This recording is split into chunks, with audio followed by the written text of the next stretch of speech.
Okay, let's talk about the AI boom. It is absolutely everywhere. We're seeing stock prices that seem to defy gravity, and companies are throwing billions of dollars around like it's nothing. But behind all that excitement, there's one really big question that maybe isn't getting asked enough. And here it is. What if this whole incredible boom isn't built on something real? What if, as this slide puts it, most of this is just money chasing its own tail in a big circle? And this really gets to the core of the whole bubble argument. Now, the worry isn't that AI's fake or useless, not at all. The problem is that all this money flooding in isn't actually creating real, sustainable profits, at least not yet. It's like we've all agreed a massive harvest is coming, but right now we're all just staring at the sea. So, to really get our heads around this, we first need to be on the same page. What exactly is a financial bubble, anyway? Well, at its core, it's really about belief overpowering reality. The price of something could be stocks, houses, anything, just skyrockets way past what it's actually worth. People aren't buying because a company is making a ton of money. They're buying because they're betting that someone else will come along and pay an even crazier price. It's basically a game of hot potato, but with billions and billions of dollars. I think this quote just nails the feeling perfectly. Imagine paying a fortune for a piece of land that has no roads, no water, and nobody else who actually wants to build there. You only bought it because you hope you can flip it to someone else for a profit. That right there, that's the essence of a bubble.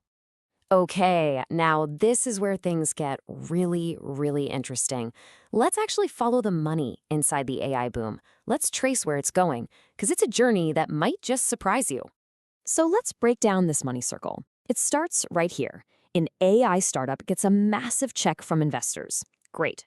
Then, that startup turns around and spends a huge chunk of that cash on cloud computing services to train its fancy AI models.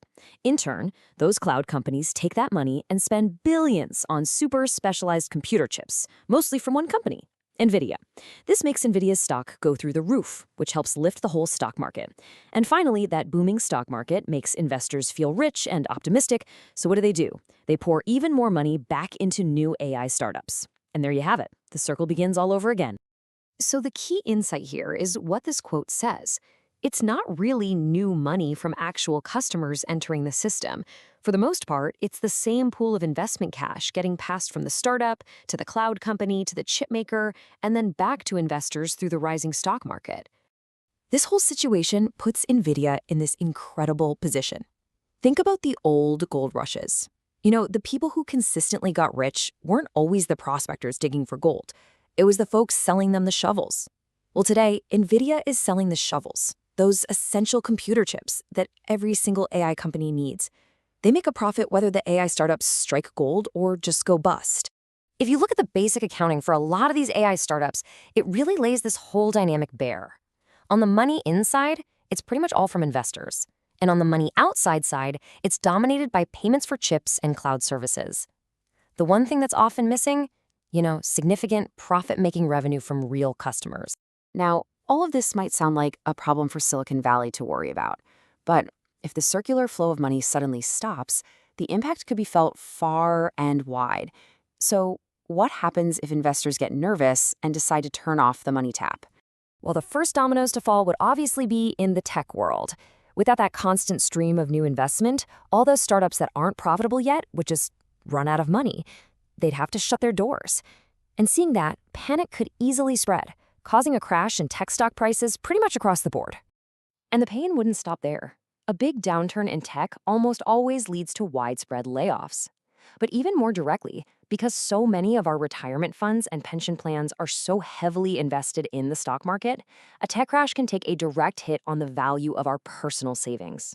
Yeah, the dot-com bubble back in 2000 and the financial crisis in 2008 taught us this exact lesson. What happens in one corner of the economy rarely stays there. The financial world is so interconnected, and a major shockwave eventually makes it to every shore. So you can really think of the entire AI boom as one gigantic bet. Trillions of dollars are being wagered on the idea that these AI companies will eventually figure out how to be massively profitable. If that bet pays off, it could honestly reshape our world for the better. But if it doesn't, it could trigger the next major financial shock. So, how are we supposed to make sense of all of this? I think it's really crucial to separate two very different things. the technology itself, and all the hype surrounding the investment in that technology.